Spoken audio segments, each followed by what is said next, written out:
الحمد لله الذي لم يتخذ ولدا ولم يكن له شريك في الملك ولم يكن له ولي من الذل وكبره تكبيرا.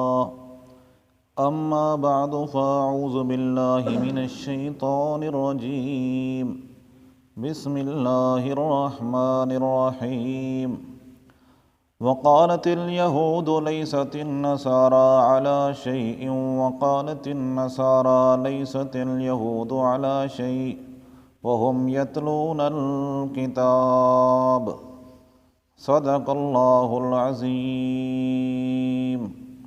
اللهم صل على محمد وعلى آل محمد النبي الأمي وعلى آله وسلم تسليما. آج رکوع نمبر 14 سے 16 تک کا خلاصہ عرض کیا جائے گا اور اللہ کے فضل سے پہلا پارہ مکمل ہو جائے گا. رکوع نمبر 14 کی سب سے پہلی آیت کا حاصل یہ ہے کہ حیرانگی کی بات ہے کہ یہود و نصارہ ایک دوسرے پر فتوے لگاتے ہیں. اس طرح فتوے لگاتے ہیں جس طرح ان پڑھے لوگ فتوے لگاتے ہیں، یعنی بے جا فتوے لگانا، اپنی طرف سے گھڑ گھڑ کر فتوے لگانا، یہ یہود و نصارہ کا کام ہے یا ان پڑھوں کا کام ہے.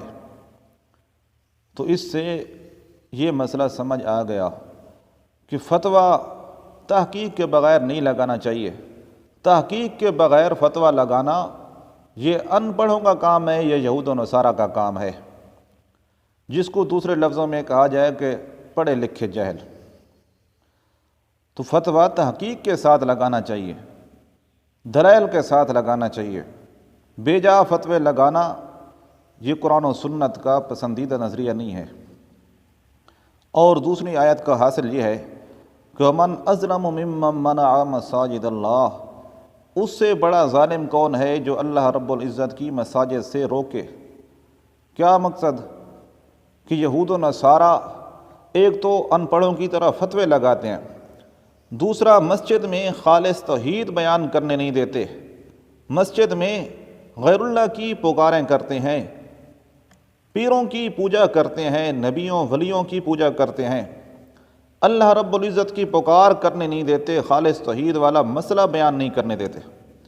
حالانکہ مساجد کو بنانے کا مقصد ہی اللہ رب العزت کی توحید کا بیان ہے.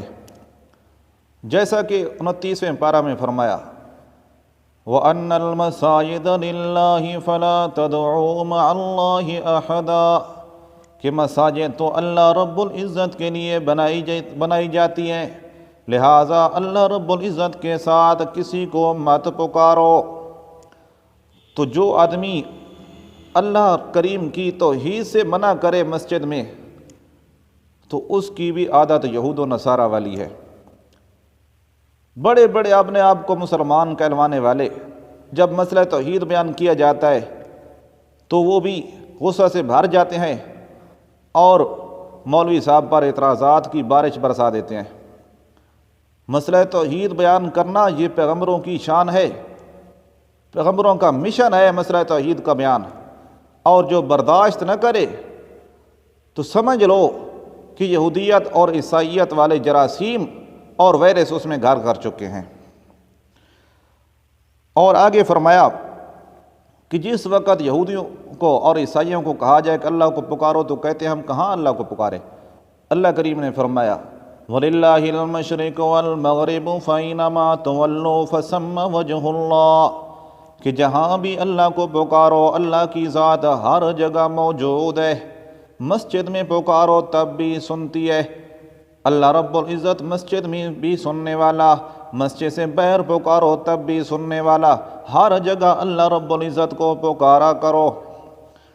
اور احمقوں کی ایک عادت یہ بھی ہے کہ نبیوں ولیوں کی پوجا کرتے ہیں، حضرت عیسیٰ علیہ السلام کی، حضرت مریم صدیقہ کی اور حضرت عزیر علیہ السلام کی.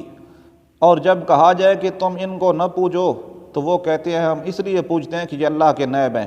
اللہ کریم نے فرمایا بدیع السماوات والارض، آسمان و زمین کو میں نے بغیر مادہ کے پیدا کر دیا، اور میں کن کہوں تو چیز بن جاتی ہے۔ جب اتنی طاقتوں والا اللہ تو اس سے نیبوں کی کیا ضرورت ہے؟ اور کبھی احمق کہتے ہیں کہ اللہ نے نبیوں کو تو معجزات اور کرامات عطا فرمائے، ہم کو کیوں نہیں عطا فرمائے؟ تو اس سے معلوم ہوا یہ یہودیوں اور عیسائیوں کے استدلال ہے۔ جب نبیوں ولیوں کو معجزات اور کرامات عطا فرماتا ہے اللہ کریم، تو معلوم ہوا کہ وہ اللہ کے برگزیدہ بندے ہیں اور ان کو اللہ نے کچھ اختیارات دیے ہیں۔ اگر کوئی فرق نہیں ہے تو پھر ہمیں معجزات اور کرامات کیوں نہیں دکھاتا؟ ہمیں معجزات اور کرامات کیوں نہیں دیتا؟ تو اللہ کریم نے فرمایا تشابہت قلوبہم، ان کے دل رلے ملے ہوئے ہیں، لہٰذا آپ ان کی باتوں سے مت گھبرائیں، آپ مسئلہ حق بیان کریں، آپ تو بشیر اور نذیر بنا کر بھیجے گئے ہیں، اور جو آپ کی نافرمانی کر کے جہنم میں چلا گیا تو ولا تسأل عن اصحاب الجحیم، جہنمیوں کے بارے میں آپ سے کچھ پوچھ نہ ہوگی۔ لہذا یہودی عیسائی صرف اور صرف چاہتے ہیں کہ آپ ان کے مذہب کی پیروی کریں، جو محرف شدہ، تحریف شدہ، تبدیل شدہ مذہب ہے اس کی پیروی کریں، یہود تب راضی ہوں گے۔ اگر آپ نے ان کی تابعداری کی تو آپ کا کوئی حامی و ناصر نہ ہوگا۔ انصاف پرست اہل کتاب تو جب پڑھتے ہیں کتاب تو اس کی بات مان کر قرآن کی تصدیق کر دیتے ہیں، لیکن نا انصاف اور کافر لوگ کبھی قرآن مقدس کی تصدیق نہیں کریں گے، جو دنیا آخرت میں نقصان اٹھانے والے ہیں۔ آگے فرمایا کہ دنیا والو، اے مشرکین، اے یہودیوں اور عیسائیوں، اس محمد کو مان لو۔ رکوع نمبر 15 کا خلاصہ، محمد صلی اللہ علیہ وسلم کی نبوت کی تصدیق کر دو، یہ تو وہ نبی ہیں جن کی خوشخبری حضرت ابراہیم اور حضرت اسماعیل علیہ السلام نے دی ہے، اور ان کے لیے دعا کی ہے، اور ابراہیم خلیل اللہ کی دعا کا نتیجہ بن کر آئے ہیں۔ حضرت ابراہیم علیہ السلام نے دعا فرمائی تھی، ربنا وبعث فیہم رسولا منہم یتلو علیہم آیاتک، اے پروردگار بھیج ان مکہ والوں میں ایک رسول جس کا مشن ہو کہ آپ کی کتاب کی تلاوت کرے، اس کا مقصد سمجھائے اور حدیثیں بیان کرے، وَيُزَكِّيهِمْ، ان کے دلوں کو شرک و بدعت سے صاف کرے قرآن و سنت کے ذریعے۔ یہ مشن ہے، ابراہیم علیہ السلام کی دعا کا نتیجہ بن کر ہے، اب تو مان لو۔ اور دعوت تم بھی کرتے ہو کہ ہم ابراہیم علیہ السلام کے مذہب کے پیروکار ہیں، اے مشرکو، اے یہودی و عیسائیو۔ اور رکوع نمبر 16 کا حاصل یہ ہے کہ جو حضرت ابراہیم علیہ السلام کے مذہب سے پھر جائے گا، ابراہیم علیہ السلام کے مذہب سے اعراض کرے گا، اس کا دین اسلام سے کوئی تعلق نہیں ہے، بلکہ اس جیسا احمق دنیا میں موجود نہیں جو ابراہیم علیہ السلام کے مذہب کی پیروی نہ کرے۔ اور یہ بات بھی یاد رکھو کہ سب انبیاء کا دین اسلام تھا، اور دین اسلام کی یہ تعلیم ہے کہ صرف اور صرف اللہ رب العزت کو الہ اور معبود سمجھو، غیر اللہ کو معبود نہ سمجھو۔ تو پہلے پارے کا خلاصہ مکمل ہو گیا، کل انشاءاللہ دوسرے پارے کا آغاز کریں گے۔ آخر دعوانا